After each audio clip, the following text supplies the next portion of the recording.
Hello guys, another video, another portrait na naman tayo.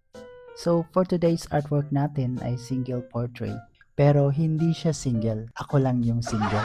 So siya nga pala ay dati kong classmate noong college at siya ay teacher na ngayon, siya ay si Ma'am Mara Sidilio. Shoutout nga pala sa iyo ma'am. So kumuha na nga ako ng papel at binuksan ko na ang may huwagang pencil set bag upang kunin ang aking sandata sa pagdodrawing. At gumawa na nga ako dito ng mga design para maging guide ng aking outline. 2 hours later. Pagkatapos ay sinimulan ko na nga gumuhit ng outline at binura ko na rin ang mga guide. Next ay ang exciting part, ang pag-shade.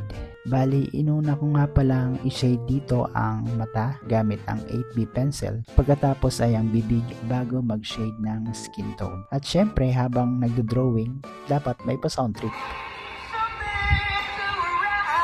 At pagkatapos ay nag-highlight na nga ako dito ng mukha gamit ang flashlight ng cellphone ko. Hindi, joke lang po. Ang gamit ko sa pag-highlight ay una ang kneaded eraser para malighten ang mga dark part na lalagyan ng highlights. At saka gumamit ng pencil eraser. Para mas maging realistic ay lalagyan natin ng highlighter pen para mas kuminang at magningning ang mga mata gaya ng kagandahan niya.